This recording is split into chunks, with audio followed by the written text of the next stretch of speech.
En Côte d'Ivoire, 2023 est décrétée année de la jeunesse par le président de la République Alassane Ouattara, qui s'est exprimé à la nation le 31 décembre dernier, comme il est de tradition. Comment appréhender cette nouvelle année? Mesdames, Messieurs, bonsoir. Merci pour votre fidélité à la chaîne qui rassemble.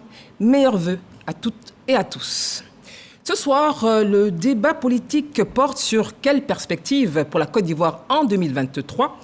Le format est le même, 4 invités que je vous présente. Bonsoir Sylvain Guessant. Bonsoir madame. Alors je rappelle que vous êtes analyste politique, directeur de l'Institut de stratégie d'Abidjan. Exact. C'est bien ça? C'est ça. Merci d'être parmi nous. Merci à vous. Monsieur Diabaté Ibrahima, bonsoir. Bonsoir madame. Vous êtes président du Conseil national de la jeunesse de Côte d'Ivoire. C'est bien cela? En effet, madame. Impossible d'avoir un tel plateau sans un jeune. Tout le plaisir est pour nous. Je profite pour vous souhaiter une excellente année 2023. Merci à vous également. Merci. Docteur Lille, Nicaise Lille, bonsoir. Bonsoir madame. Bienvenue sur ce plateau. Merci beaucoup. Alors vous êtes sociologue, enseignant à l'université Alassane Ouattara de Bouaké. Tout à fait madame. Merci d'être là. Valentin Boungeng, vous êtes expert, consultant, bonsoir. Bonsoir Eliane. Comment allez-vous? Tranquillement, tranquille.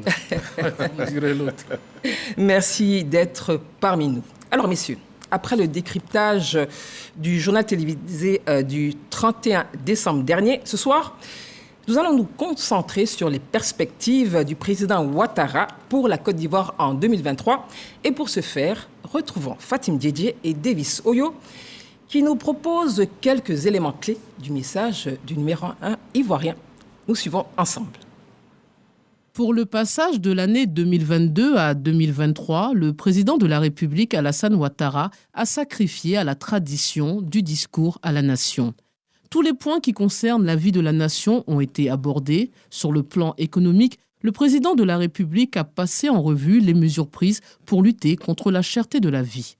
Nous avons pris des mesures fortes, notamment le plafonnement temporaire du prix de plusieurs denrées telles que l'huile, le sucre, la viande de bœuf, ainsi que les subventions de l'État pour contenir les prix du carburant et du pain. Nous sommes allés plus loin en augmentant le pouvoir d'achat de nos fonctionnaires, y compris les forces de défense et de sécurité, à travers une revalorisation salariale, comme promis.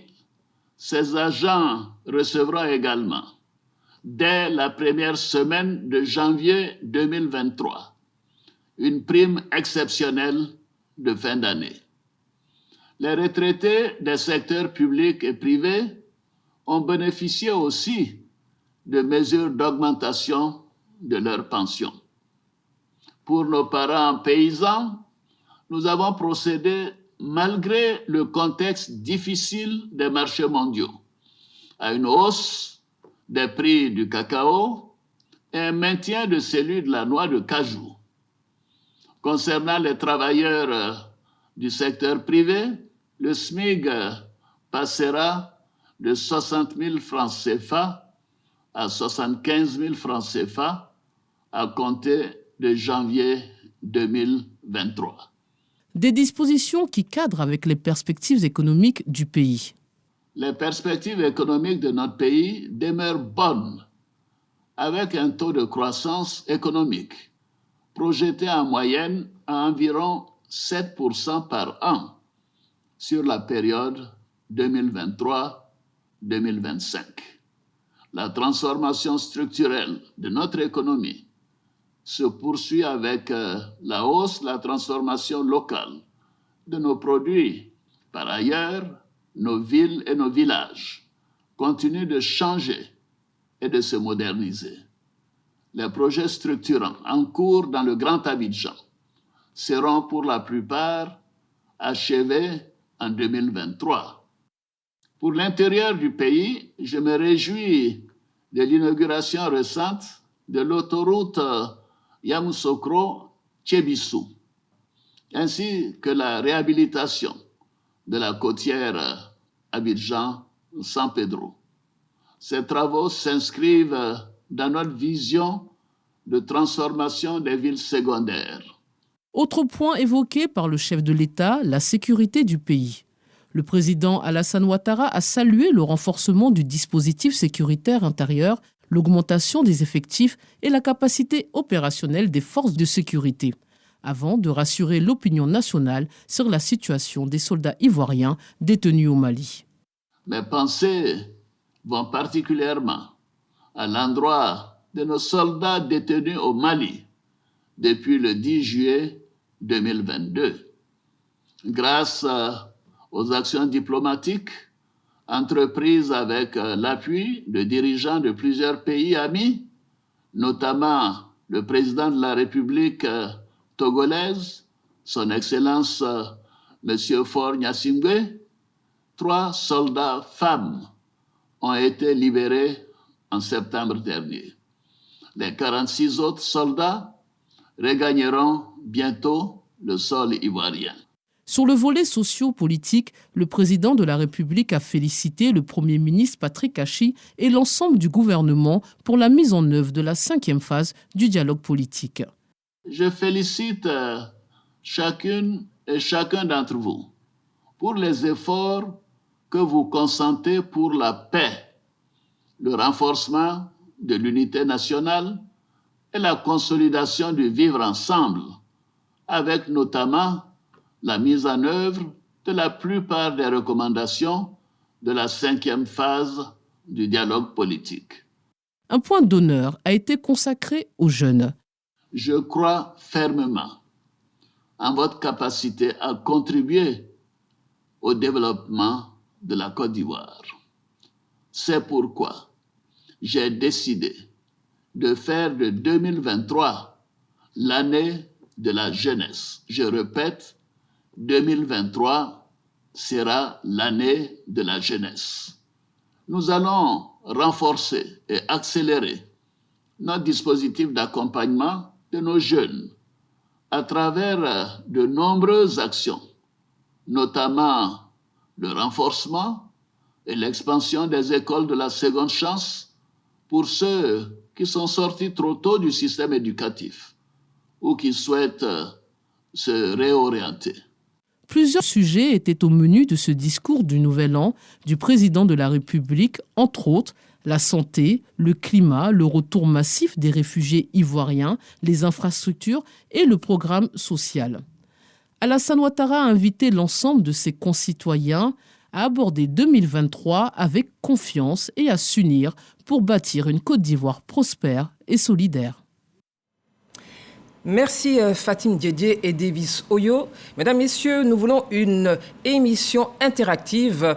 Un code QR va s'afficher au bas de votre écran et vous pourrez poser vos questions.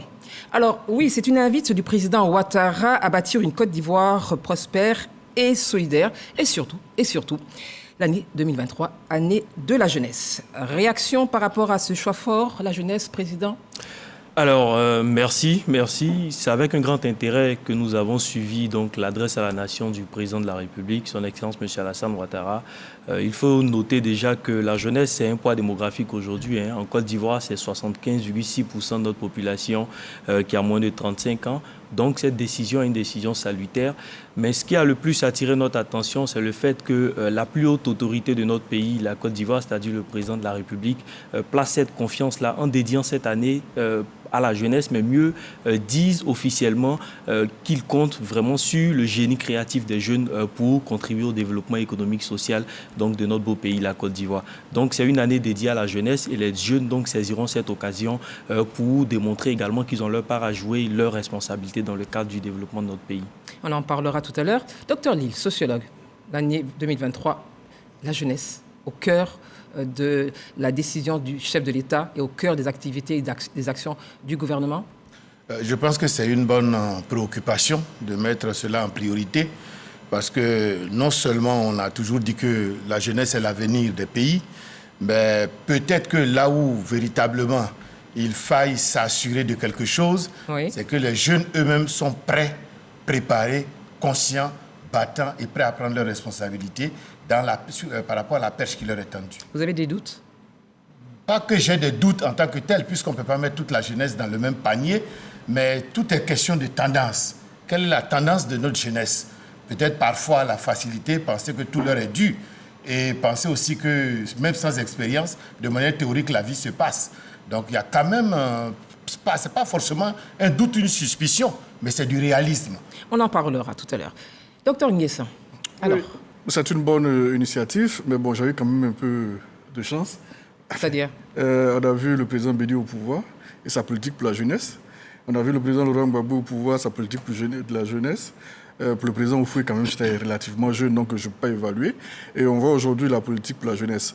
On serait tenté de faire un bilan et de voir, vous voulez comparer de voir ce que ça a donné. Oui. Qu'est-ce que les jeunes ont fait des initiatives qui leur ont été octroyées sous ces présidents?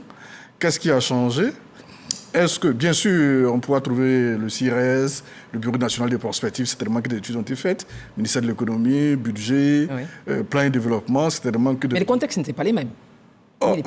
Qu'est-ce qui a fondamentalement changé au niveau de la structure économique de la Côte d'Ivoire? C'est toujours un pays sous-développé qui vit de l'agriculture. Il est en voie de développement. Et c'est là le piège. C'est là le piège. Le marché le plus important aujourd'hui en Côte d'Ivoire se trouve dans des secteurs qui n'intéressent pas forcément la jeunesse. Mais justement, on en va en parler tout à l'heure au niveau des propositions. C'est une aubaine que le premier citoyen de la Côte d'Ivoire apporte à la jeunesse. De toute façon, en Côte d'Ivoire, on est jeune jusqu'à 77 ans. Non, donc, 35 ans. C'est lui. Là, vous provoquez le président. On va en parler. On apprécie, là. Oui, alors, oui, Valentin, allez-y. Alors, oui, votre regard sur cette annonce? C'est une réaction forcément positive, parce que l'on s'occupe de la jeunesse, c'est vraiment ce qu'il y a lieu de faire, surtout dans le contexte actuel. On s'occupait déjà de la jeunesse, plus ou moins, puisqu'il y a des programmes divers qui existaient sous diverses formes. Depuis, on a rappelé, Sylvain rappelait tout à l'heure les initiatives antérieures à celles du président Ouattara. Et le président Ouattara est là aussi. Il y a des initiatives qui sont... Des projets structurants. Des projets en faveur des jeunes qui existent.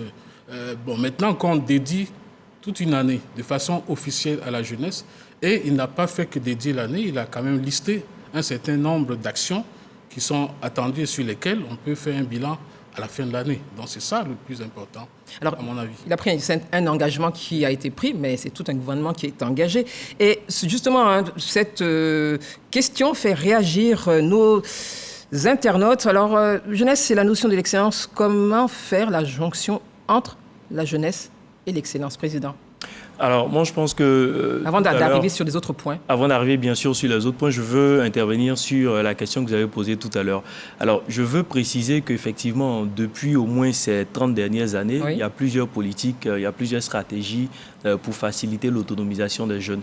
Mais je pense que si j'essaie de porter un regard donc, par le passé, c'est la deuxième fois dans l'histoire de la Côte d'Ivoire qu'il y a une année qui est exclusivement dédiée à la jeunesse. Après le président Oufouet, il y a donc cette année qui est dédiée. Et c'est tout un package, c'est tout un cocktail de programmes qui sera déroulé donc pour accompagner cela. Bien entendu, les jeunes doivent aller à l'excellence, comme vous l'avez dit tout à l'heure. C'est un internaute qui s'appelle Ablo de Côte d'Ivoire. Il nous parle d'excellence et de jeunesse. Comment justement faire en sorte que ces deux éléments matchent, comme on le dit? Alors, pour faire en sorte qu'il faut d'abord tabler sur la formation. Et je me réjouis que plus de 30% de notre budget aujourd'hui soit dédié exclusivement à la formation. Il y a une étude de l'AFD qui disait dernièrement, en 2019, que 59,19% donc des personnes qui sortent de nos universités sont en sous-compétences. Donc, c'est renforcement également des compétences des personnes parce que l'économie doit être portée par le secteur privé. C'est vrai qu'il y a tous ces efforts qui sont déployés par les pouvoirs publics, mais le plus grand pourvoyeur aujourd'hui, c'est le secteur privé, mais qui a un penchant donc, pour le profit. C'est un réalisme, comme le docteur le disait tout à l'heure. Donc, il faut la formation, il faut que les jeunes donc, se lancent donc, dans le cadre du renforcement de leurs compétences. Il faut également que les jeunes travaillent donc, dans le sens de la régionalisation de notre économie. Aujourd'hui, on parle de transformation des matières locales. À ce niveau, est-ce que ce sont les jeunes seuls? Justement, là, vous abordez un élément qui nous permet justement de glisser sur le volet économique. Oui. Sur le volet économique, Président, on va revenir là-dessus tout à l'heure. Il y a une vraie bouffée d'oxygène pour les fonctionnaires. Je pense qu'on a tous suivi ce qui s'est passé. Le Président en a parlé, une prime exceptionnelle de fin d'année, donc en janvier, pour résoudre évidemment les questions de cherté de la vie. Quel commentaire cette disposition vous inspire, Valentin? On est déjà content pour ceux qui vont en bénéficier. C'est une réelle bouffée d'oxygène par ces temps justement d'inflation, de cherté de la vie. Je pense que c'est une initiative qui est bienvenue dans un contexte où le gouvernement s'emploie à lutter pour préserver le pouvoir d'achat, parce que dans une économie, il est essentiel, fondamental même qu'il y ait un certain pouvoir d'achat pour que les citoyens puissent consommer ce qui est produit. Sinon, l'économie serait en berne. Donc c'est une mesure salvatrice, à la fois au plan social pour les fonctionnaires, mais également au plan économique, parce que ça permet de relever aussi la consommation. Docteur Sylvain Nguessan, quel est votre avis là-dessus? On ne peut que se réjouir pour ceux qui sont salariés. On ne peut que se réjouir, cela améliore quand même leur qualité de vie. Oui. Mais bon, le ratio de salariés en Côte d'Ivoire, il faut se poser des questions.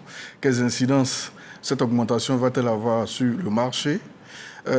Quid de ceux qui ne sont pas salariés? N'empêche qu'on se réjouit pour ceux qui... Est-ce qu'il fallait le faire, ne pas le faire? Non, ça fait partie des mesures que l'État peut adopter. Et ils l'ont adopté. Ils font bien d'améliorer la qualité de vie des fonctionnaires. Mais il faudra faire un peu plus pour ceux qui ne sont pas salariés. Je pense que c'est prévu dans les différents programmes jusqu'en 2025. Docteur Lille, alors, cette bouffée d'oxygène pour les fonctionnaires? Oui, surtout que c'est une bonne chose, surtout que ce n'était pas attendu en tant que tel. Donc, ça fait un bonus dans tous les cas. Et comme ils l'ont dit, socialement, ça va déjà compter. Et économiquement, ça va compter aussi pour ceux qui l'ont reçu. Président, alors un commentaire sur cette revalorisation, mais surtout cet appui sur le plan économique en ce qui concerne les fonctionnaires. Alors, moi, je pense que le tout aujourd'hui, quand on essaie donc de questionner les jeunes, quand on essaie de changer au quotidien avec eux, ce qui ressort, c'est de faire en sorte que la croissance soit partagée. Donc, faire en sorte que les fruits de la croissance puissent se sentir, en tout cas dans le panier de nos parents. Et je pense que cette décision est salutaire parce qu'elle viendra effectivement accroître leur pouvoir d'achat et permettre donc de vaquer à d'autres occupations financières. Alors, on va parler de la trêve sociale. La trêve sociale, on l'a vu entre le gouvernement et les syndicats qui est intervenue en 2022. Elle court jusqu'en 2027, donc ça fait 5 ans. Et en fin d'année, le SMIC a été revu à la hausse. On passe de 60 000 à 75 000 francs CFA. Peut-on qualifier cela de coup de maître? Certains l'ont dit c'est un coup de maître parce qu'effectivement, ce n'était peut-être pas attendu. Docteur Lille, sociologiquement, comment vous voyez cela? C'est 15 000 francs, c'est vrai. Comment vous le ressentez? Bien, même si vous n'êtes pas concerné. Oui, si ça se traduit réellement partout, naturellement, quand vous faites le ratio 15 000 sur 60 000, c'est quand même considérable. Donc c'est quelque chose d'extrêmement intéressant, puisque peut-être malheureusement, ceux qui sont au SMIC sont nettement plus nombreux que le reste. Absolument. Valentin. Oui, Eliane. Bon, disons que, juste pour rectifier un peu, ce n'est pas que ce n'était pas attendu. Attention, il y a des gens qui attendaient même un peu plus. Parce que c'est un processus en réalité. Vous savez. Convenez avec moi qu'il y a parfois des annonces, des effets d'annonce, et pour des raisons indépendantes d'aventure des gouvernements, ça ne se passe pas. Non, cela peut arriver. Non, cela dit, on salue tous la revalorisation, c'est une excellente chose. Personne ne va dire le contraire. Mais ce que je disais, c'est juste que c'était quelque chose qui était négocié, parce que c'est quelque chose qui était discuté, même dans le secteur privé, dans quelle proportion il fallait, puisque c'est un processus qui engage, qui concernait à la fois la puissance publique et les entreprises privées.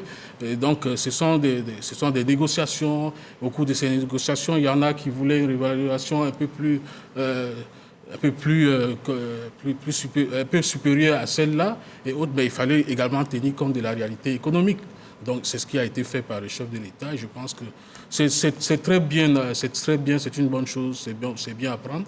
Et puis, comme disait le sociologue tout à l'heure, il faut également penser à d'autres stratégies qui puissent concerner le plus grand nombre. Et je pense que tout ceci est prévu dans la vision 2030 du chef de l'État qui s'intitule précisément une Côte d'Ivoire solidaire.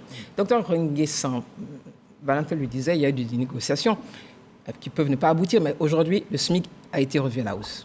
Oui, c'est une excellente chose. On ne peut que se réjouir pour cette catégorie d'Ivoiriens. Ils sont vraiment nombreux aussi. Encore une fois de plus, il va falloir que l'État se donne les moyens pour que le SMIC soit respecté. Une chose est de mettre le SMIC à 75 000, une autre est de faire respecter cette mesure-là. Alors, on compte sur les institutions de l'État pour faire appliquer cette mesure-là, parce que déjà, 75 000 francs, ce n'est pas aussi...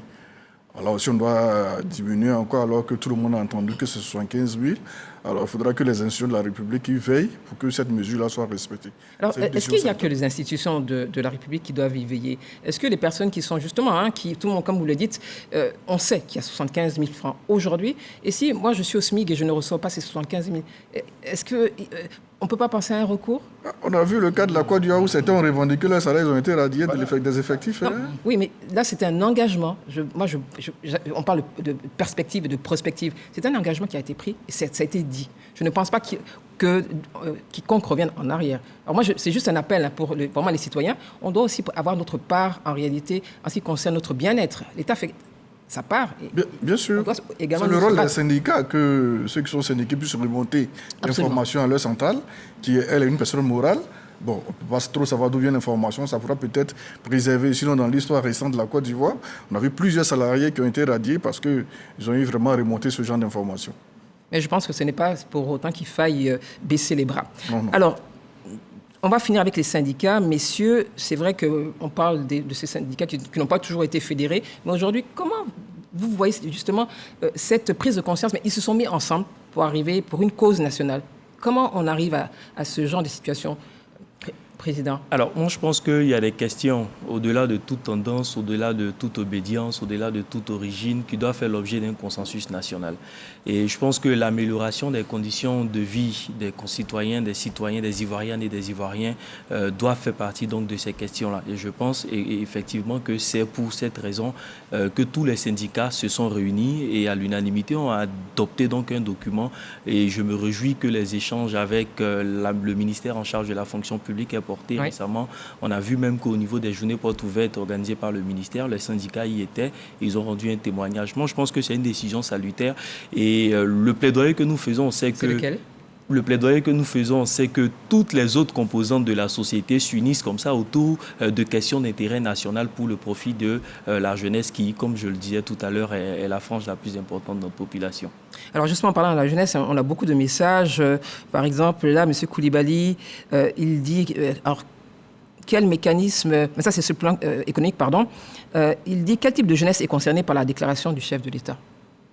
Alors, déjà, la Constitution ivoirienne, la Côte d'Ivoire a adopté la Charte africaine de la jeunesse. Oui. Il dit que jeune toute personne âgée de 15 à 35 ans.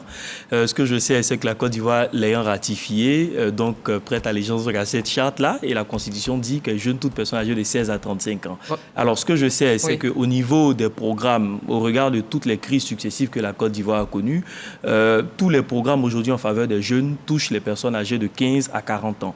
Et donc, voilà. Donc, tous les programmes qui seront déployés toucheront essentiellement ces personnes-là, à l'exception de quelques-uns qui toucheront donc les jeunes qui touchent les 45 ans et qui sont très, très bien engagés au niveau de l'aventure entrepreneuriale. Alors, M. Koulibaly, si vous nous suivez, le président du Conseil national des jeunes de Côte d'Ivoire vous a donné la réponse. Nous revenons donc sur le secteur économique. On parle de la crise russo-ukrainienne. Je pense que vous en parlez très souvent sur ce plateau. Aucun pays n'a été épargné. La Côte d'Ivoire en fait partie. Il y a eu la Covid-19.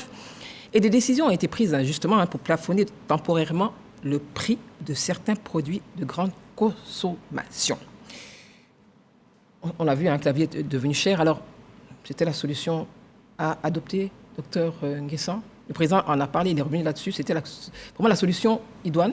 Ça fait partie des solutions qui sont à la portée du premier citoyen ivoirien, du décideur politique, du président de la République.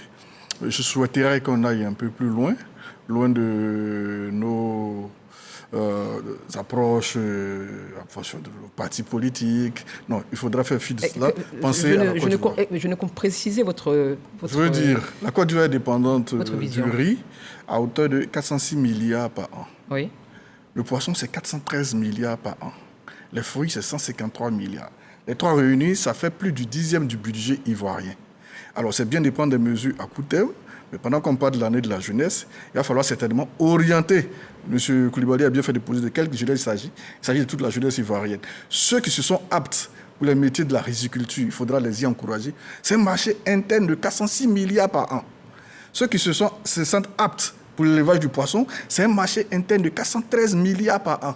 Ceux qui se sentent aptes pour les fruits, c'est un marché interne de 153 milliards. Interne, à Boisseau-Tingrela, San Pedro Teini, Abidjan, Ferké.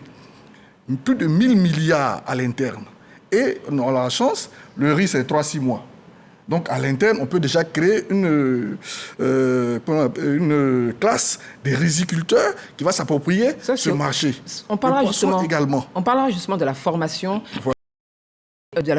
qui est en adéquation avec les besoins du marché. Voilà. Parce que le marché international, on ne le maîtrise pas. La crise ukrainienne, on ne sait pas trop ce qu'il va advenir après. Nous sommes un monde qui est en plein basculement.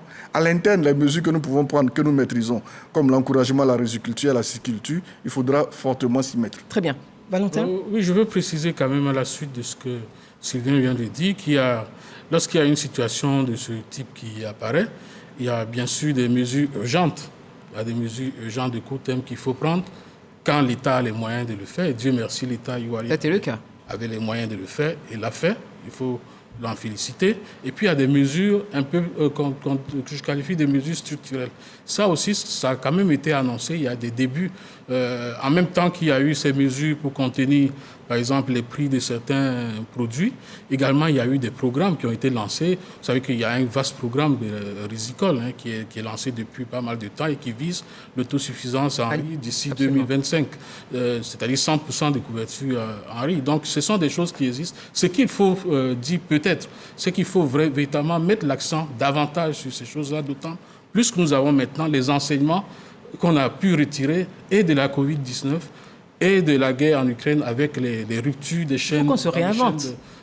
D'approvisionnement. Il y a ces mesures de court terme qui ont été prises, mais il faut mettre aussi au crédit de l'État ces mesures structurelles qui ont été annoncées, que ce soit dans le domaine de l'agriculture, les questions de la transformer davantage, parce que pendant toutes ces années, ces décennies d'indépendance, l'accent a été mis sur la production avec un certain bonheur, puisque la Côte d'Ivoire est aujourd'hui premier producteur dans pas mal de spéculations agricoles, notamment le cacao et autres. Donc, la nacarde aussi. La noix de cajou.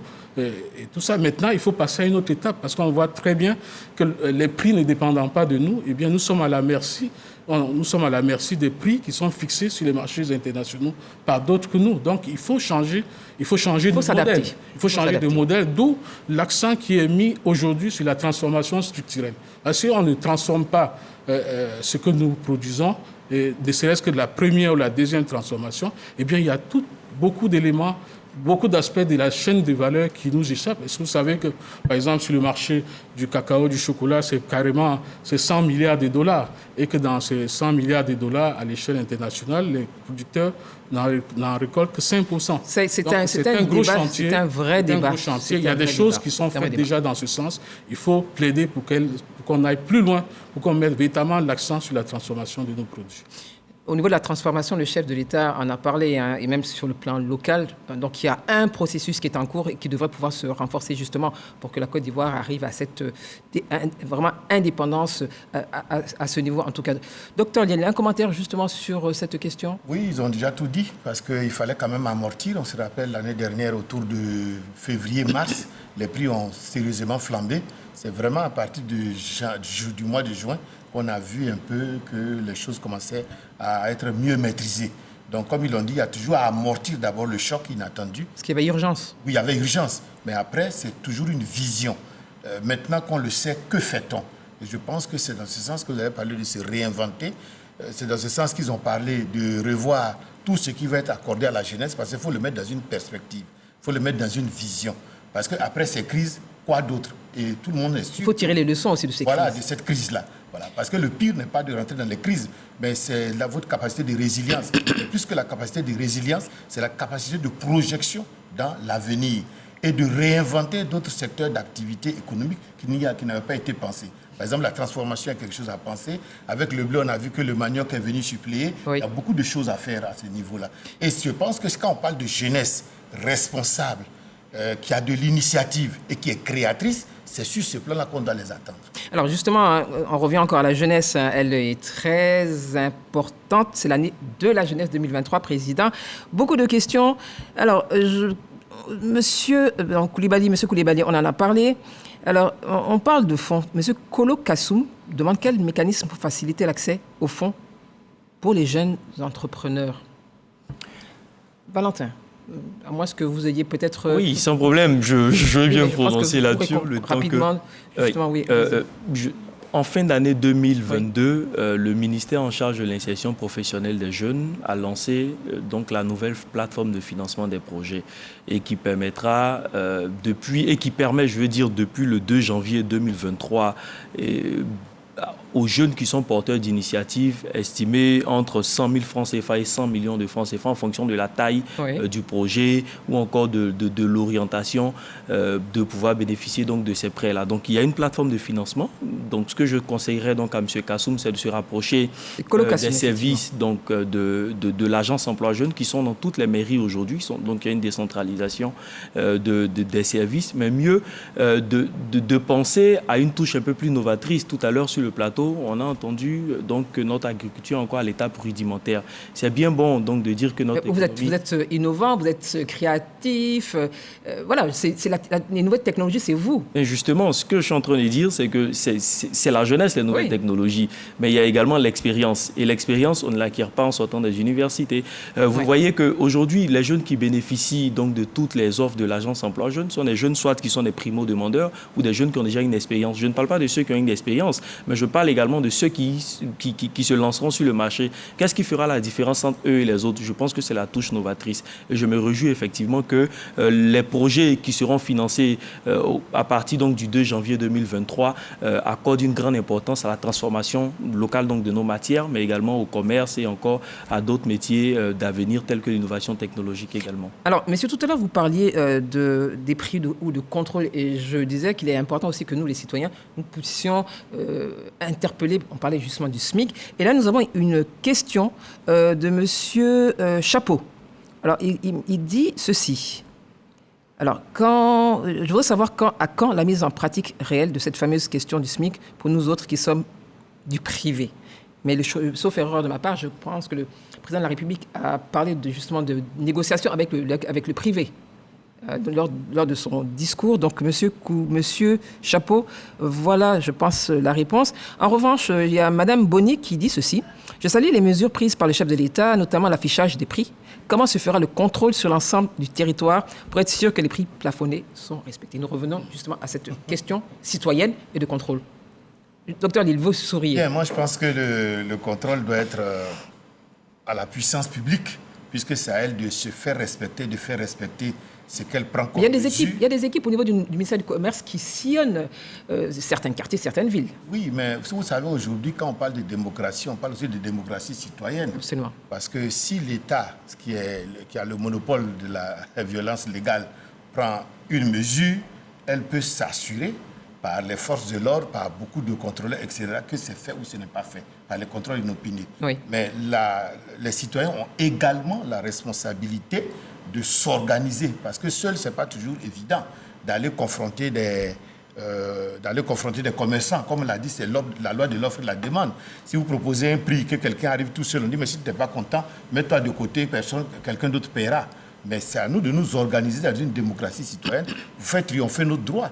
Parce qu'après tout, l'État prend l'engagement, l'État prend la mesure, mais cette mesure est à notre profit. Donc c'est à nous de nous organiser pour faire respecter notre droit. Parce que si on vous accorde un droit que vous ne le faites pas respecter, il tombe en désuétude automatiquement. Docteur Sylvain Nguessan, on parle de droit, on parle de citoyens qui doivent aussi s'engager. Est-ce que ce n'est pas une question de mentalité également? Bon, c'est un peu de tout ça. Le citoyen a sa part de responsabilité. On l'a vu tantôt avec les maisons de téléphonie mobile. Sur la question du transfert des fonds, la maison de téléphonie avait interdit, je crois, c'était une histoire de 100 francs. Certains jeunes avaient ajouté des pièces, ils avaient mis des numéros. Et là, le recours était systématique, ils suspendaient automatiquement le numéro. Bon, ici, si le prix change, si le prix augmente par rapport à ce que l'autorité publique a donné, oui. Quelles sont les voies de recours? On appelle le ministère du Commerce, ils ont combien d'argent pour sillonner 109 départements? Mais il y a un numéro vert apparemment. Oui, mais il y a combien de personnes pour aller sur le terrain pour les contrôler? 474 sous-préfectures, 109 départements, 14 districts. L'ENA va pratiquement recruter sur 2 ans, 3 ans, rien que des contrôleurs. Bon, bref, il y a toujours des... Est-ce que c'est ma question, je reviens à ma question, est-ce que ce n'est pas une question justement d'état d'esprit et de citoyenneté? Non, le citoyen a remarqué que le prix a varié. Il appelle. Puis si on demande aux citoyens de se rendre justice, on ne va pas s'en sortir. Non, c'est pas ce que je dis. Donc il appelle au ministère du Commerce, de l'Industrie, c'est ça, hein? La tutelle. Quels sont les moyens dont dispose le ministère des tutelles pour pouvoir gérer 109 départements? C'est la question que moi je pose. 474 mairies, plus de 9000 villages. Je crois qu'ils nous entendent. Le ministère nous suit balade. Oui, ce sont des alertes. Voilà, mais il y a également, on parle des citoyens, il y a également des associations de consommateurs. Je pense que, et puis il y a la société civile. Mais il faut les empêcher de rendre justice. Docteur Nguessa, je suis très précise, je parle d'alerte, je parle d'un comportement citoyen, je ne parle pas de se faire justice.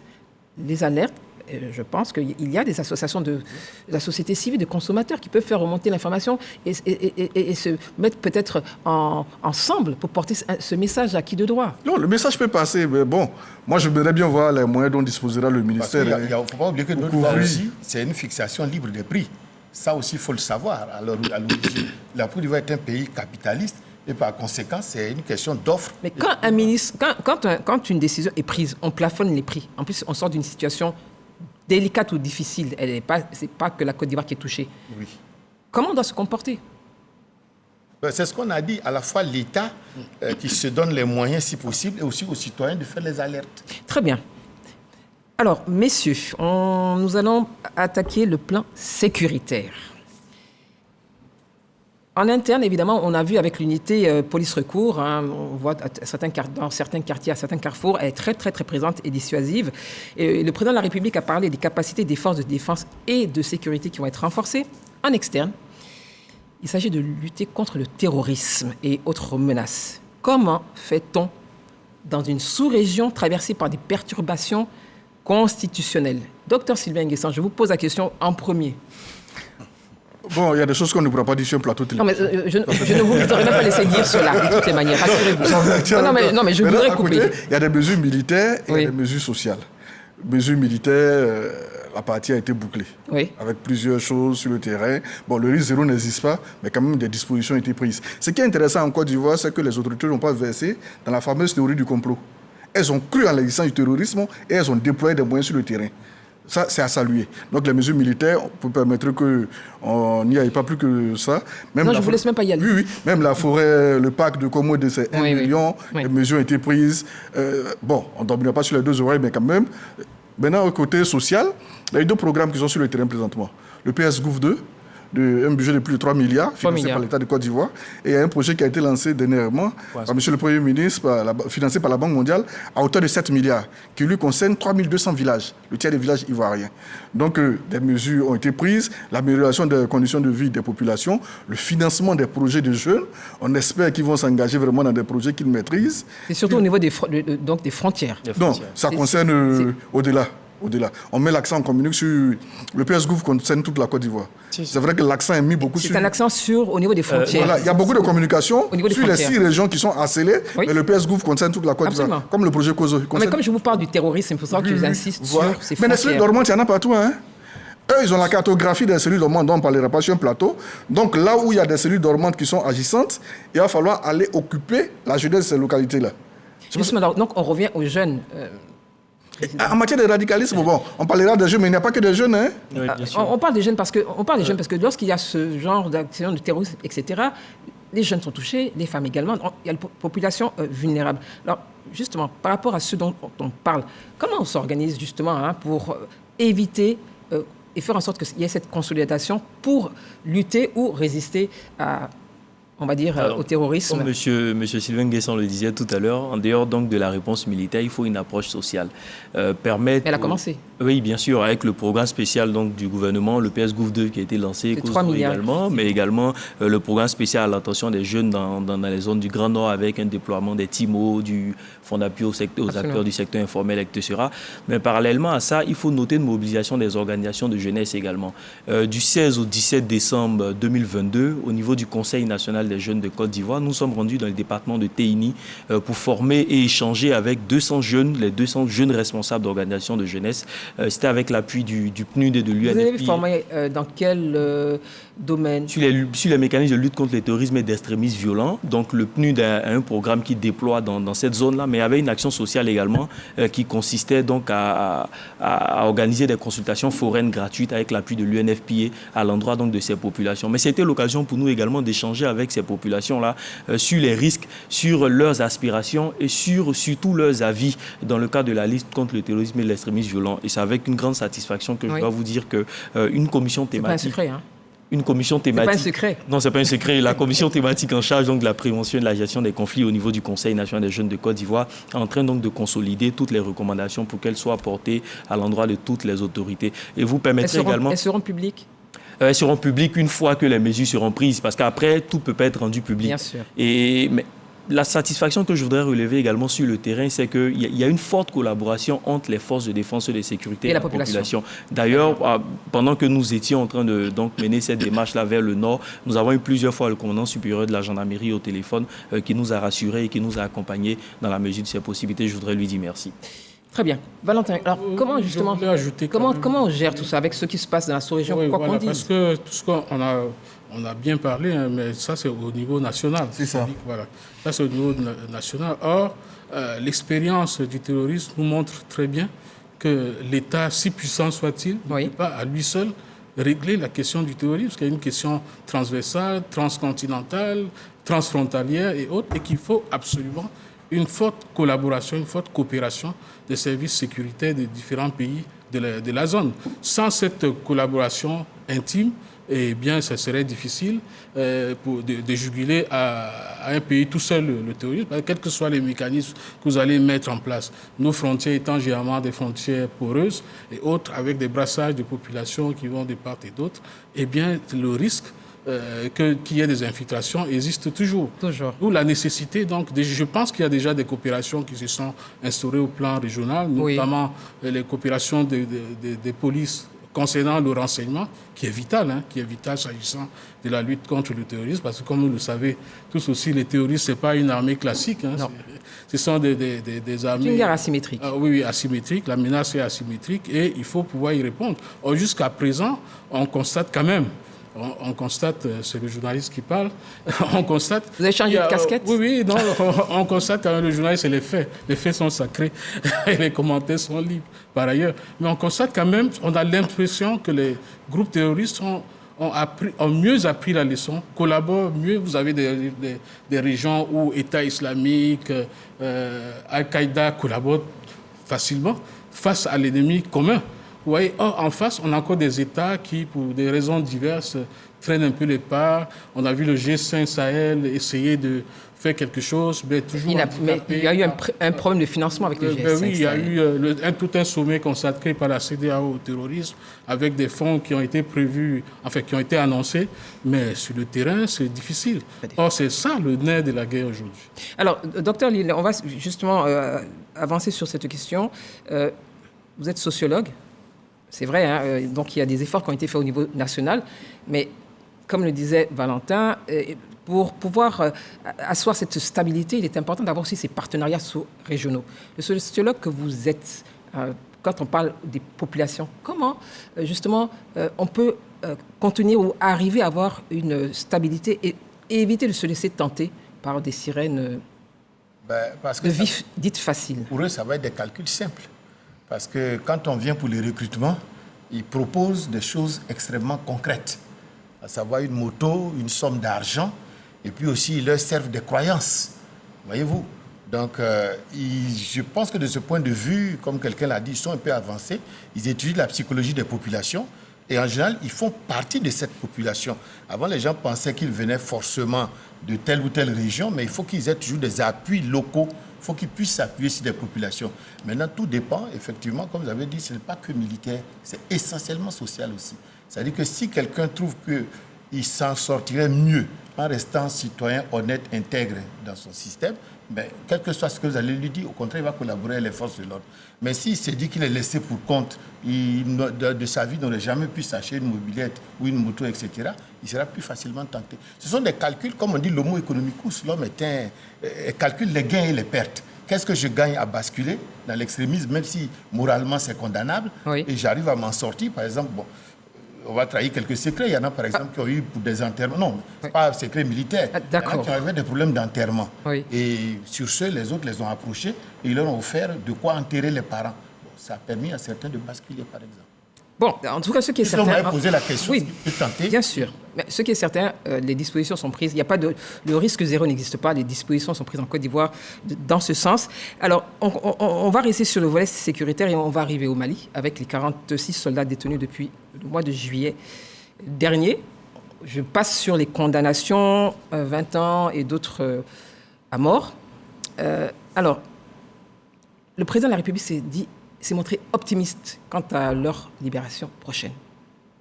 Valentin, quel est votre regard sur cette question? Parce que certains ont pensé que la diplomatie avait été mise à rude épreuve, et c'est la diplomatie qui est visible. Mais il y a d'autres actions qui ont été forcément menées. Alors aujourd'hui, les 46 sont toujours à Bamako. Le chef de l'État, dans son message à la nation, a été très clair. Il dit qu'ils regagneront bientôt. Je crois qu'on a vu l'élément passer. Oui. Regagneront bientôt la Côte d'Ivoire. Donc, je pense qu'il faut lui faire confiance.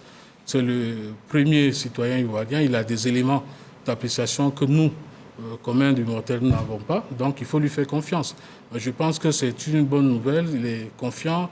On a vu quand même des développements positifs ces derniers temps. C'est vrai qu'on se serait attendu à ce que les 46 soldats retrouvent tranquillement leur famille. Ça aurait été vraiment un beau cadeau de la joie pour eux-mêmes, pour leur famille.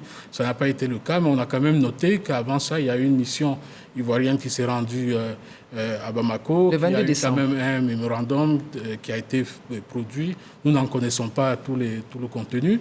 Donc, je me dis que si le chef de l'État l'a dit, c'est qu'il a les moyens d'être confiant et nous devons lui faire confiance. C'est bien ça. Oui, on ne peut que faire confiance à ce que le président de la République a dit lors de son discours. N'empêche que personnellement, moi, je commence à être gagné quand même par des craintes. Pourquoi? Je me demande si la partie malienne ne respectait pas sa part. Mais je suis de plus en plus vous avez connaissance du mémorandum? Je n'ai pas connaissance, mais je me demande, est-ce qu'ils ne respectent pas? Quels sont les leviers dont dispose l'État de Côte d'Ivoire pour les contraindre à respecter leur part de le mémorandum? Un État a toujours un levier. Ouais. Permettez que j'ai quelques craintes quand même. Ça, c'est votre droit et puis je le respecte. Alors, par rapport à cela, justement, ces 46 qui sont au Mali, quel est votre regard? Le président est optimiste. Il a dit exactement qu'il regagnerait bientôt la Côte d'Ivoire, leur pays. Ah oui, le président de la République était très optimiste. Il a dit que les 46 soldats donc entreront en Côte d'Ivoire. En ce qui me concerne, en citoyen responsable, je m'aligne sur cette volonté. Je ne fais pas de commentaires. Je place ma confiance donc dans la diplomatie ivoirienne et j'espère effectivement que très bientôt, les 46 soldats qui sont des fils de la Côte d'Ivoire pourront regagner leur famille. Docteur Lille. Moi, je pense que pour nous les sociologues, tant que la communication continue, il y a espoir. Et comme c'est le haut niveau, personne ne va affirmer des choses sans preuve palpable. Et comme c'est le souhait de nous tous, je pense qu'on peut raisonnablement suivre cela et penser que ça va se passer comme annoncé. Le président de la République a également parlé du dialogue. Nous allons nous aussi en parler. Alors, le dialogue est une force en Côte d'Ivoire. Il s'agit de la 5e phase du dialogue politique, s'entend, qui a permis des avancées. Donc, on a parlé de rente viagère, financement de partis politiques. Au niveau de la CEI, il y a une recomposition. Et puis surtout, le retour de nombreux Ivoiriens, en particulier des acteurs politiques. Alors, c'est une mise en œuvre effective. Quel est votre décryptage, Valentin? Mais écoutez, le dialogue, c'est une bonne chose dans une démocratie. Il faut toujours plaider pour que le dialogue l'emporte sur toute autre modalité de règlement des conflits. C'est ça l'essence même de la démocratie, qu'il y ait des leviers de règlement pacifique des différends qui soient actifs, qui s'activent lorsque des différends naissent. Et c'est très heureux qu'il y ait cette communication qui existe. Dans d'autres pays, ça n'existe pas. Dans d'autres pays, c'est très compliqué. Mais le fait qu'il y ait ce courant communicationnels qui passent par intervalles réguliers, que le chef de l'État reçoive par moments ses anciens, ses prédécesseurs, et que ça apaise le climat politique. Je pense que c'est une très bonne chose. Maintenant, il faut que chacun prenne ses responsabilités pour que... C'est-à-dire, il faut être responsable de ses actes, faire en sorte que, quand on sort du dialogue, par exemple, et bien que les mesures qui ont été adoptées soient effectivement appliquées de bonne foi, et que lorsqu'il y a un différend qui naît, par exemple, de l'application exacte ou pas exacte de ces recommandations, et bien qu'on retourne à la table pour discuter. Tant qu'il y a ce flot continu d'échanges, eh bien c'est bien pour la démocratie. C'est toujours mieux qu'il y ait ce flot. C'est normal qu'il y ait des insatisfactions de part et d'autre. Nous sommes sur le terrain politique, donc il y a des appréciations diverses. Il y en a qui vont dire « Ah non, il y a des prisonniers politiques qui sont encore là ». L'autre partie va dire « Non, ce n'est pas des prisonniers politiques, ils auraient commis telle infraction ». Ou tel autre. Donc, mais l'essentiel, c'est qu'on puisse se retrouver toujours autour. Et continuer à dialoguer. Voilà. Sylvain Guessan. Bon, il y a déjà eu la cinquième phase du dialogue, justement. Il y a déjà eu un dialogue politique dont on n'a pas encore fait le bilan. 33 points qui étaient mentionnés, dont il fallait trouver des éléments de réponse. Peut-être qu'il serait un temps que les forces vives nous fassent le point de ces 33 points qui étaient à l'ordre du jour. Qu'est-ce qui a été fait? Qu'est-ce qui n'a pas été fait? Mais il y a quand même une évolution depuis l'année dernière. Je ne dis pas non. Mais il serait quand même intéressant qu'on sache ce qui n'a pas été fait pour que le dialogue à venir puisse porter sur ces points-là prioritairement, de sorte à ne pas se retrouver dans un perpétuel recommencement. Vous pensez que le dialogue s'est arrêté? Est-ce que c'est parce qu'on ne voit pas que rien ne se passe? Non, je n'ai pas dit que rien ne se passe. Je vous pose la question. Il y a eu 33 points. Oui. Sur les 33 points, combien qui ont trouvé des éléments de réponse? 28, 30, moins que ça. Ceux qui n'ont pas trouvé des éléments de réponse devaient être les points prioritaires dans le futur dialogue politique. C'est mon avis. Très bien. Président, alors vous êtes jeune. Oui, je suis jeune, mais... Mais vous êtes un citoyen et je pense que les questions politiques vous concernent également. Alors ce dialogue politique, la cinquième phase, on a parlé, le président a évoqué justement, il s'est satisfait de ces avancées. Il a d'ailleurs félicité le Premier ministre Patrick Hachi. Alors quel est votre regard justement à votre niveau? Alors je pense effectivement que le renforcement de la cohésion, le renforcement du climat social en Côte d'Ivoire y est pour beaucoup dans le cadre du développement de notre pays. Oui. Et donc, le président de la République disait une fois que la paix est la condition sine qua non de tout peuple qui aspire au progrès. Ce qui veut dire qu'il faille prendre toutes les mesures, autant qu'elles soient, en tout cas pour faciliter, pour contribuer au renforcement du climat social en Côte d'Ivoire. Et donc, il a lieu donc de faire le bilan de ce qui a été fait, des décisions, des différents engagements qui ont été pris. Je note que l'année dernière, il y a eu la cessation donc, du statut de réfugié pour la Côte d'Ivoire. Le 30 juin 2022, c'est une grande avancée. Parallèlement à ça, on a vu que l'ancien président Laurent Gbagbo est rentré. Le président Charles Blé Goudé également a regagné donc, la Côte d'Ivoire. Et il y en a d'autres.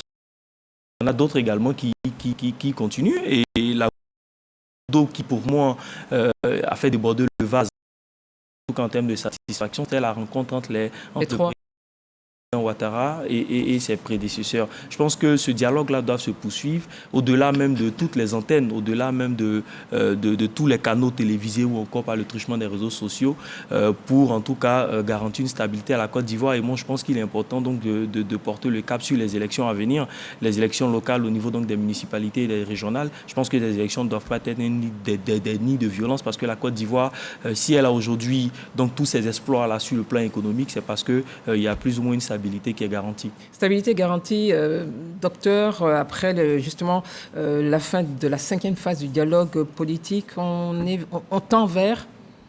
Je pense qu'on le verra à l'aune des élections qui arrivent.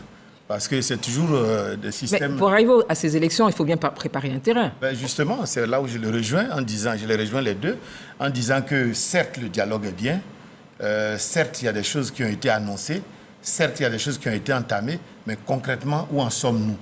De telle sorte que, malheureusement, en Afrique, on attend toujours de déboucher sur les élections avant de dire que je ne suis pas d'accord avec ceci ou je ne suis pas d'accord avec cela, ou bien tel point n'avait pas encore été vidé et on se retrouve quand même dans le processus électoral. De telle sorte que il va falloir envoyer des indicateurs forts, parce que même si tout ne doit pas être étalé sur la place publique, mais après, il est évident qu'un seul mot d'ordre suffit pour changer beaucoup de choses, de bonne foi ou de mauvaise foi. Alors, selon vous, depuis donc 2022 ou mi-2022, à la fin de la cinquième phase du dialogue politique, il n'y a pas eu d'évolution au niveau de la sphère sociale et politique. Mais est-ce que c'est un calme vraiment qui est totalement inoffensif ou bien c'est un calme qui pourrait préparer autre chose? Parce que je parle toujours de volatilité. Le milieu politique et puis les élections en Afrique sont souvent très volatiles. Voyez-vous, il suffit d'un rien. Sinon, c'est d'autres souhaits, puisque la stabilité, le calme est là. Tout le monde l'apprécie et tout le monde souhaite que cela dure et qu'on aille à des élections non violentes et apaisées. Alors justement, c'est que tout le monde... Justement, je rebondis sur ce que vous venez de dire, Dr Lille, parce que le président de la République a justement parlé de 2023. Il a demandé une mobilisation, en réalité, c'est tout le monde, parce qu'il n'y a pas que les hommes politiques, les leaders d'opinion, il y a tout le monde, pour des élections sans violence qui démontreraient la maturité de notre démocratie. Alors, comment on réunit ces ingrédients? Justement, c'est ça toujours l'inquiétude, parce que tout le monde dit la même chose et on finit par ne pas s'entendre.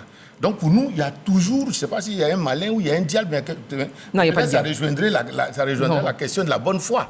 Parce qu'on ne peut pas tous parler de la même chose, souhaiter la même chose qui s'appelle la paix sociale, le développement, les élections non violentes, aller aux élections comme dans un match de football, que le meilleur gagne. C'est-à-dire que tout le monde récite tellement facilement et simplement cette litanie qu'après on s'étonne de ce qui se passe réellement. Alors entre la réalité et la fiction, entre la réalité et le souhait, entre ce que les gens disent et ce qu'ils vont faire, il y a forte interrogation. Interrogation. Alors, messieurs, on va revenir à l'année 2023, année de la jeunesse. Nous allons suivre donc 7 éléments des jeunes qui se prononcent au micro de Siaka Kone et Ibrahim Touré. Ils nous donnent leurs sentiments suite à la déclaration du président de la République. C'est un ouf de soulagement. Parce que vous savez qu'on a connu une crise depuis de 10 à 15 ans. Et il y a près de 2 à 3 ou 4 générations qui ont été sacrifiées. Et si aujourd'hui le président a vu cet aspect-là pour décréter l'an 2023 comme une année de la jeunesse, certainement que c'est pour essayer de résoudre ce côté-là, cet aspect-là. Et puis pour pouvoir aussi, en résolvant ce côté-là, ça va beaucoup aider les familles, ça va encore lutter contre la pauvreté et puis le chômage aussi. Il n'y a que lui seul qui sache comment procéder. Alors s'il peut tenir les promesses, tant mieux. Sinon la jeunesse, vraiment, elle est désorientée parce que le diplôme ne suffit pas aujourd'hui pour travailler. Nous, la jeunesse, nous sommes en attente. Voilà, nous sommes en attente. L'employabilité des jeunes aussi, c'est un fait qui est vraiment décrié dans la société. Voilà. Je pense qu'avec ce qu'il a fait, et nous on a confiance en lui parce que c'est un président, quand il dit quelque chose, il le fait. La jeunesse doit beaucoup travailler, beaucoup travailler et puis se prendre en charge parce que c'est notre année. Les sommes qu'il va mettre pour gérer les projets jeunes, pour conduire les projets jeunes, voilà, qu'il ait un œil à côté pour les surveiller aussi. Voilà. Et que réellement ces projets-là puissent atteindre la cible visée. C'est une décision très salutaire parce que la jeunesse ivoirienne, selon les résultats du recensement général de la population et de l'habitat de 2022, la population ivoirienne des jeunes, c'est environ 79%. Cette proportion des jeunes est importante. Et donc, dédier cette année aux jeunes, c'est important. Pourquoi ? Parce que les jeunes sont pleins d'énergie, de vitalité, d'espoir et de rêves. Et donc, leur dédier une année, c'est une décision très salutaire. Il revient maintenant à nous, les jeunes, de pouvoir saisir cette opportunité, tout en se formant à travers l'éducation, l'apprentissage et aussi avec l'école de la deuxième chance. Alors justement, merci à Siaka Kone et Ibrahim Touré. L'école de la seconde chance, ils ont tous parlé en tout cas de formation. Président, rapide. Alors la formation, l'État, le président en a parlé, à l'école de la seconde chance qui est devenue réalité, et également adapter la formation aux attentes du marché. Quelle est votre réaction par rapport à cela? Alors, donc, bien entendu... Une adéquation entre justement la formation et le président de la République a parlé donc, du renforcement et expansion donc, du programme de l'école de la seconde chance. Je crois que pour l'année 2022, c'était un peu plus dans la phase pilote, avec la construction des CFA, mais également des garages-écoles dans la commune d'Abobo.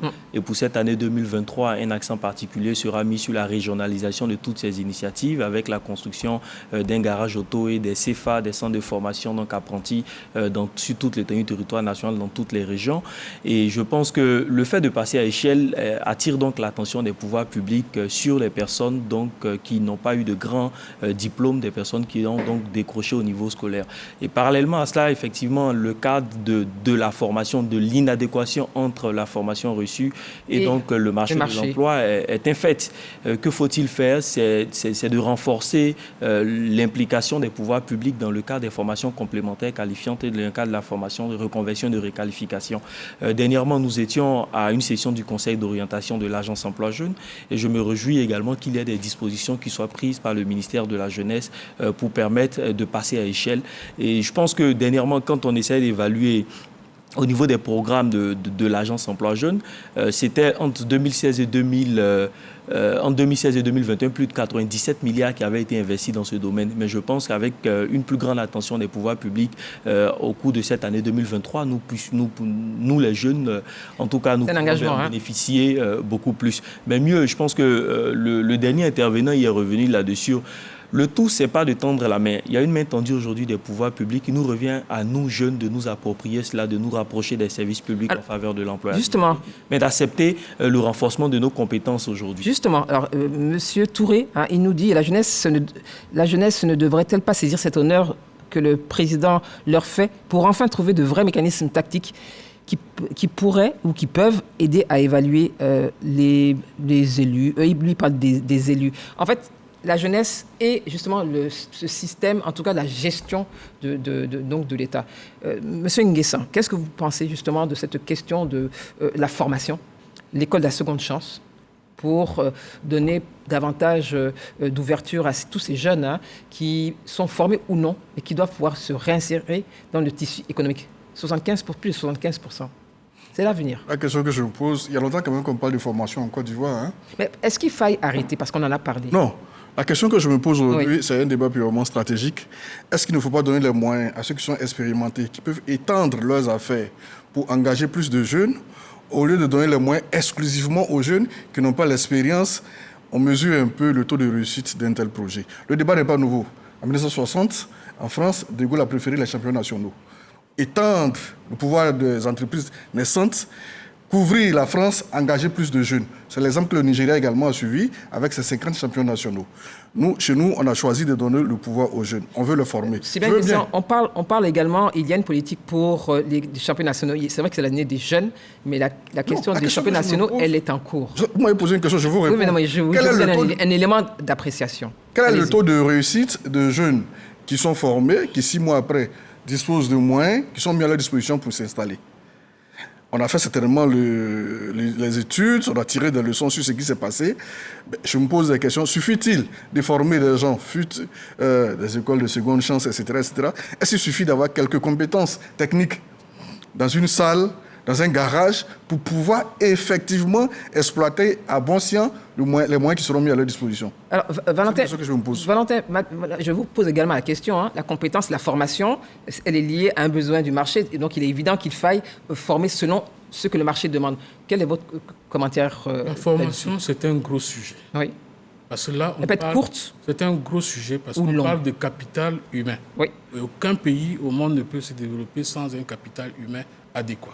Alors, la question qui se pose avec la formation des jeunes, c'est qu'il y a quand même des études qui ont montré, il y a une étude récente du CREMID, qui est le Centre de recherche microéconomique de développement de l'UFR des sciences économiques de l'Université Houphouët-Boigny d'Abidjan. Il y a une étude récente qui montre quand même que le taux d'inadéquation formation-emploi en Côte d'Ivoire atteint des sommets, plus de 78%. D'où justement ma question de tout à l'heure, j'ai dit l'adéquation avec...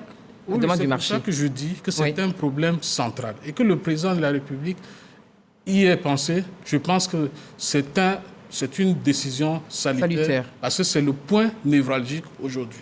On forme On a eu véritablement la démocratisation de l'accès à l'enseignement avec la gratuité et autres qui a produit des taux de scolarisation qu'on connaît aujourd'hui. Mais on se rend bien compte, à l'évidence, que ces taux de scolarisation, malheureusement, sur le terrain de l'emploi, il y a encore plein d'entreprises qui se plaignent de ne pas trouver facilement les ressources dont elles ont besoin. Donc, il y a un réel problème entre la formation qui est dispensée et les besoins aujourd'hui du marché du travail. D'où l'accent qui doit être mis sur la formation et que le chef de l'État en parle est une bonne chose. Non seulement on doit mettre l'accent sur les besoins du marché actuel, mais également il faut anticiper. Parce que des études montrent que au moins 60% des emplois actuels qui existent actuellement n'existeront pas dans 10 ans. Donc alors qu'est-ce qu'on fait? Il faut se réinventer encore une fois. Il faut se réinventer, il faut anticiper. Et le chef de l'État, c'est pour ça que c'est important son discours, parce qu'il y a deux volets. Si vous avez bien lu, il y a deux volets. Il y a non seulement le volet formation, et puis il y a le volet entrepreneuriat. Parce qu'il faut former, et il faut former à la culture entrepreneuriale. C'est ce qui a manqué par le passé. C'est-à-dire que lorsqu'on prenait des fonds et qu'on les remettait à des jeunes qui n'ont pas la culture entrepreneuriale, qu'on n'a pas véritablement formé, eh bien, on a vu que les résultats n'ont pas été à la mesure des ambitions. Docteur Lila, justement à ce sujet, on revient, c'est important encore une fois, formation, école de la seconde chance, elle veut dire ce que ça veut dire, école de la seconde chance, mais surtout le marché. Bien, et effectivement, quand vous dites école de la seconde chance, ça correspond à ce qu'on appelle le ni-ni-ni.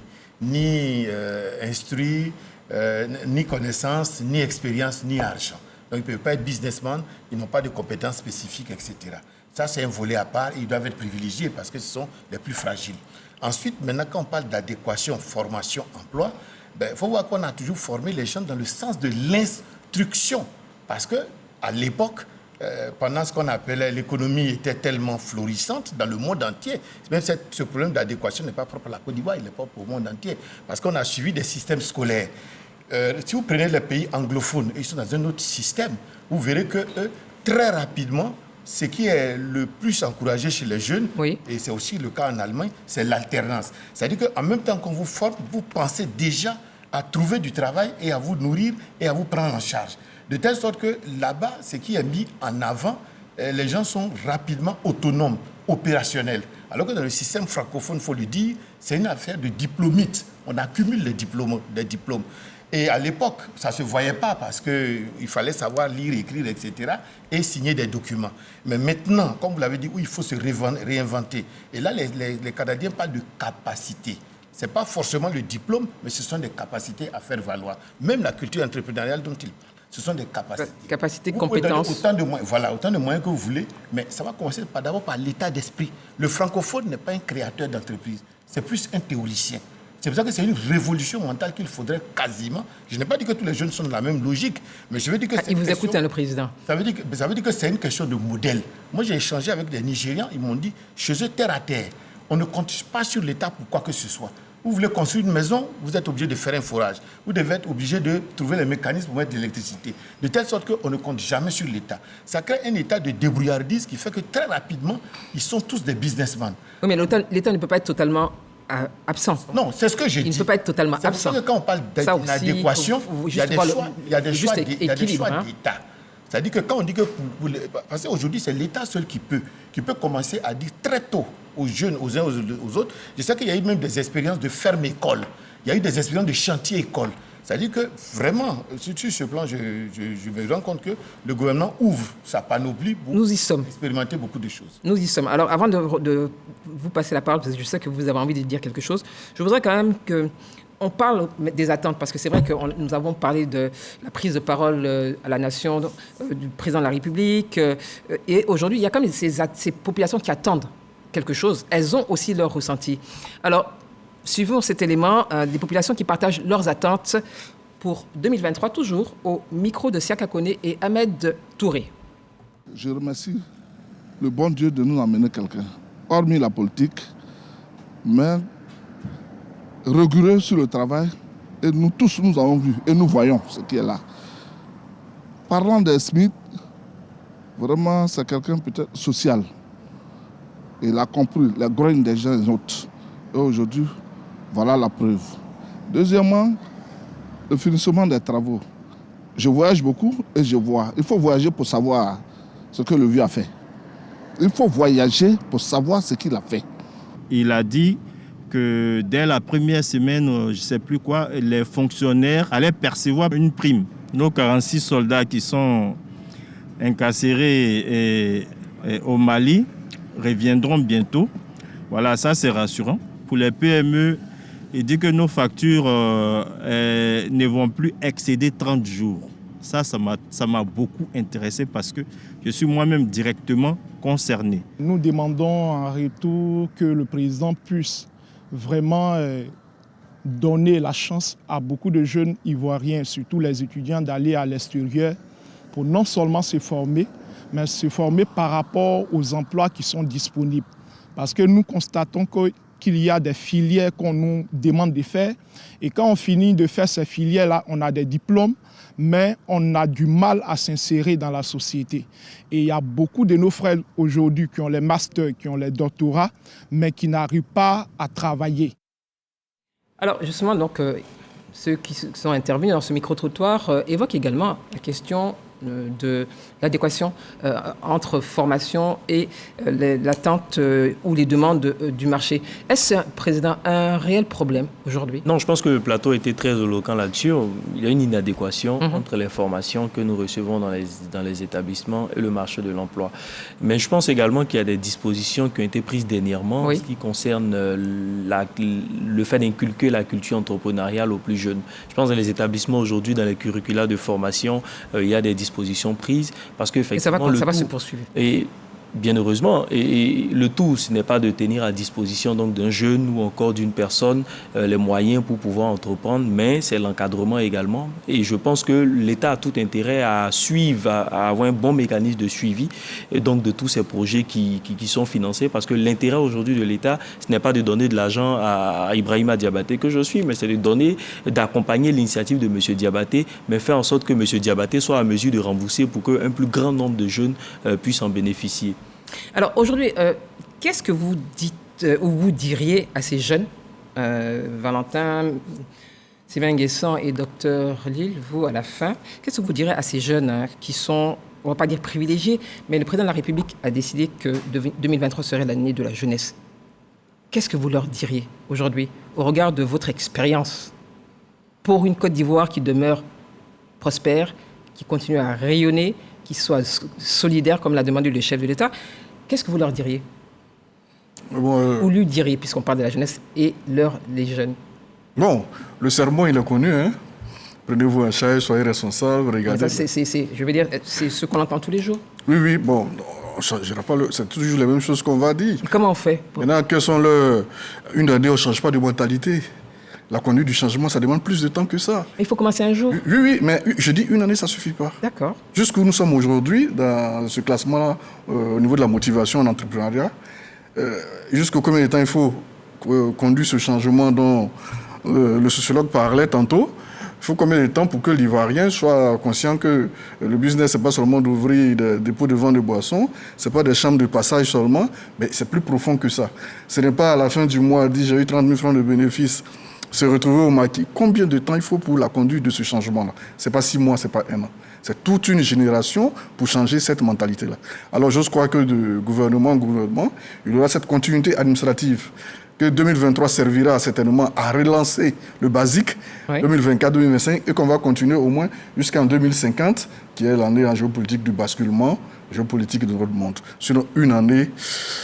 Il ne faut pas s'attendre à grand chose. C'est le début. Docteur Lee. Moi, ce que je leur dirais, tout simplement, vraiment en appui à ce qu'il a dit, c'est de leur dire, regardez souvent certaines communautés ivoiriennes ou certains étrangers qui arrivent avec 0 moyen, personne ne les insère, ils ne sont pas chez eux et ils s'en sortent.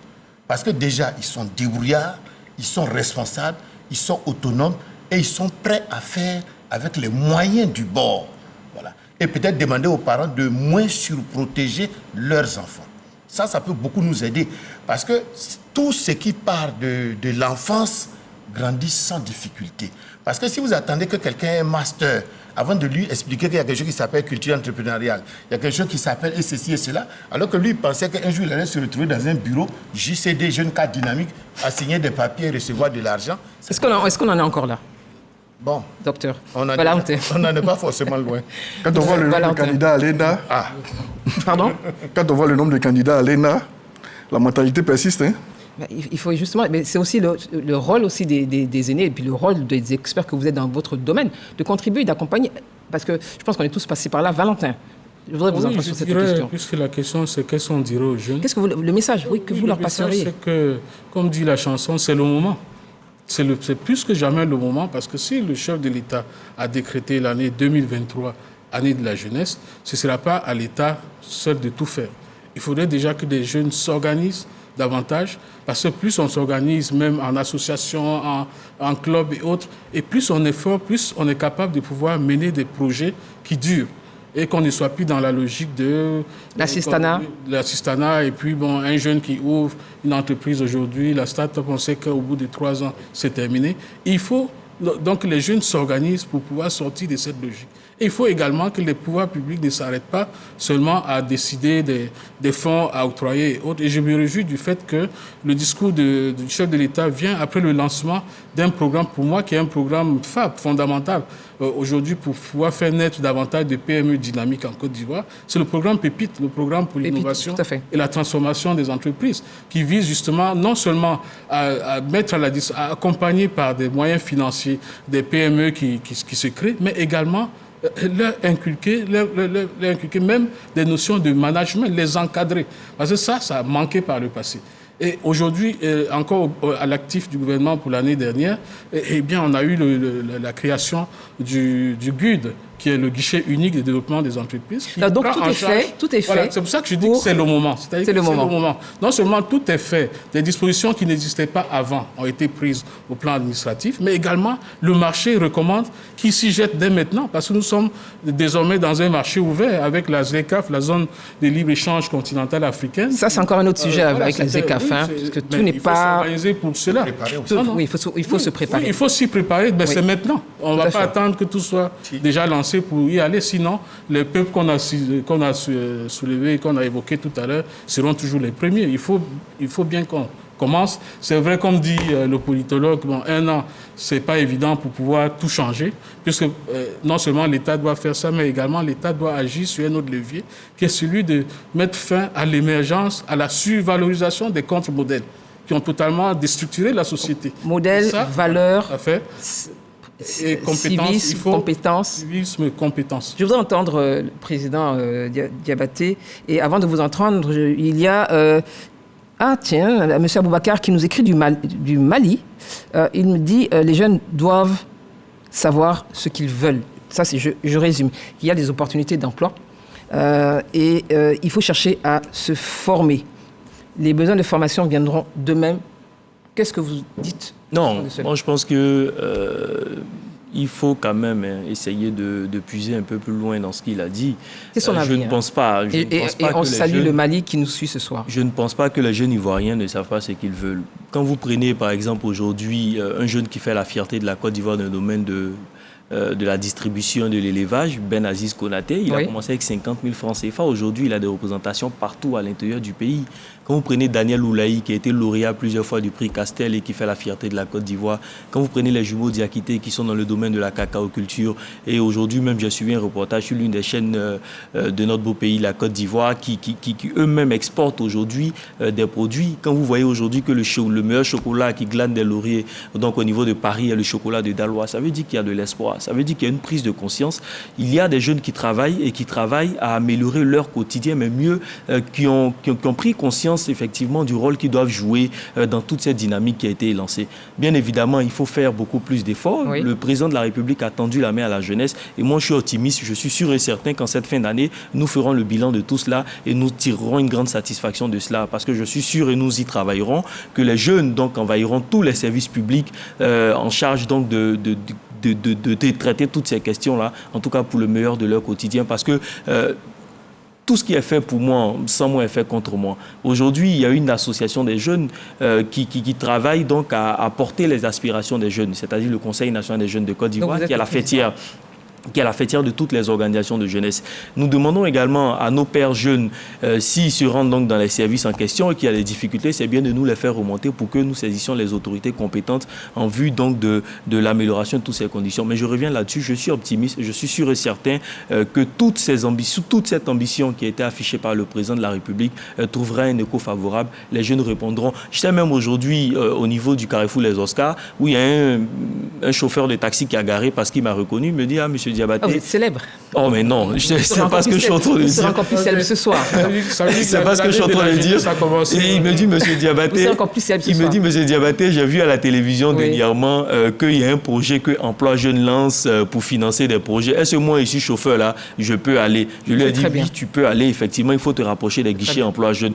Et tout à l'heure, monsieur Sylvain Nguessan disait qu'il y a plus de candidats au concours d'entrée à l'ENA. Mais si j'ai bonne mémoire, à Dabou, quand l'opération AJ3 a été lancée, il y a eu 3500 personnes qui ont été enregistrées.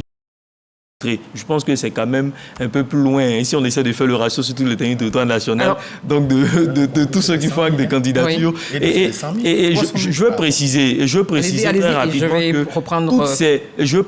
rapidement que tous ces services, toutes ces contributions sont totalement gratuites pour le bien-être des populations. Et si un jeune, donc, il lui a demandé 5 francs CFA, c'est bien de nous les faire remonter pour qu'on essaie d'attirer l'attention des autorités là-dessus. Très bien. Pour rebondir sur ce que vous dites, les jeunes sont partout. Il n'y a pas que les jeunes. La Côte d'Ivoire elle est riche de ces femmes, de ces hommes, de ces jeunes de valeur.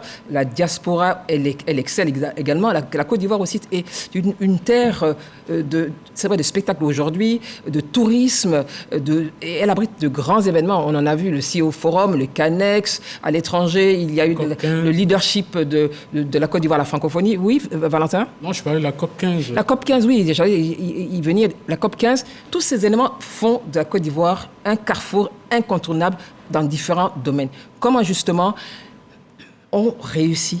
On arrive encore une fois, et ce sera la dernière question, on arrive à 2023, il y a, le président l'a dit, il y a l'IATF qui est la foire commerciale intra-africaine qui va être organisée en Côte d'Ivoire au mois de novembre, et la Cannes 2023 qui sera organisée en janvier-février en Côte d'Ivoire. Comment, Sylvain Nguessan, ce sera vraiment le dernier tour pour cette émission, comment on fait en sorte de consolider nos acquis, parce que tous les hommes politiques ont dit la même chose, que ce soit le président Bédié, le président Afin Nguessan, le président de la République lui-même, on veut des élections apaisées, on veut la paix. Comment on consolide tout ça? Ce sera le mot de fin. Non. Ne réfléchissez pas trop. Non, je ne réfléchis pas, les éléments sont là. Je réfléchis par rapport à votre réaction. Il y a eu ma réaction est laquelle? Des points qui ont été ma réaction est laquelle? Non, j'imagine un peu votre réaction. Ah non, n'imaginez pas. N'imaginez pas. Qui a énuméré certains cas. Ils ont parlé de quoi, du découpage administratif. Ils ont mentionné au moins 3 questions électorales et une question politique que je ne vais pas mentionner ici. Si nous voulons consolider la paix, si nous voulons, comme le sociologue l'a dit, en Côte d'Ivoire, on a un pays jusqu'à ce qu'il y ait eu une élection. En dehors de quelques soubresauts liés au foncier, en Côte d'Ivoire, on voit tout part de rien à partir d'une élection. Donc, mais c'est valable aussi ailleurs, parfois c'est une étincelle. On va se concentrer sur la Côte d'Ivoire. Donc, il y a eu des points qui traînent. Il faut essayer de les résoudre, CEI, découpage administratif, liste électorale, etc. Il faut essayer de revoir ces questions-là. Je ne vais pas citer l'autre. Si on tombe d'accord sur ces points qui ont été mentionnés par tous nos acteurs politiques, non, ça va.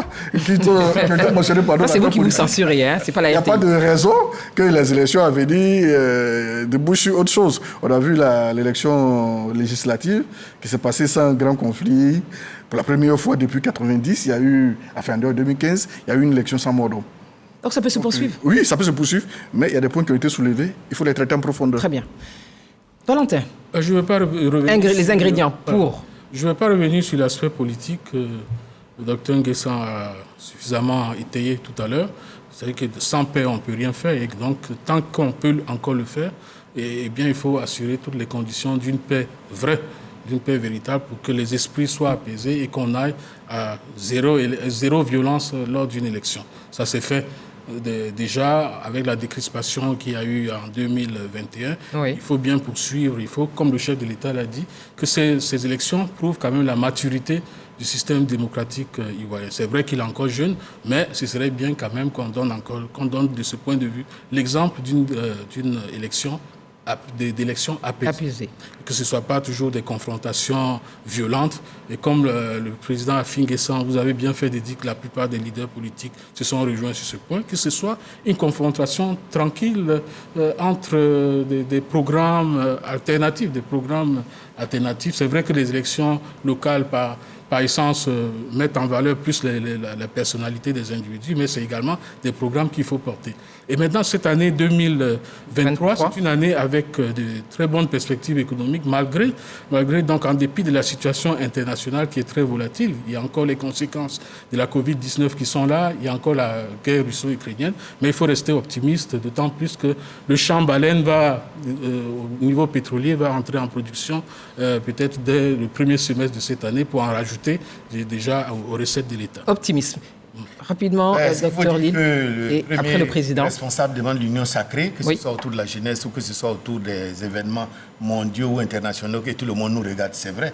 Mais je veux dire, il faut aussi savoir se dire un minimum de choses entre nous, réellement, franchement, nous regardant dans les yeux. Parce que, comme on le dit, malheureusement, les mêmes causes produisent les mêmes effets dans les mêmes conditions d'expérimentation. Vous êtes optimiste ou pas? Moi, je suis sociologue, je ne fais jamais de pronostic social. Très bien. Ce n'est pas du prophétisme social. Très bien. On parle de Cannes, on fera du pronostic en 2024. Votre mot de fin. Merci. Et votre message aux jeunes qui nous regardent. 2023, année de la jeunesse, oui. année de mobilisation des jeunes autour de tous les enjeux, aussi bien électoraux que les enjeux liés au développement économique d'autres pays. Vous ne vous êtes pas beaucoup inscrit sur la liste électorale. Il y a vraiment vous et les femmes, c'est très peu élevé. Oui, c'est vrai. On en reparlera. Oui, je pense que sur d'autres plateaux, on pourra effectivement décortiquer cette question.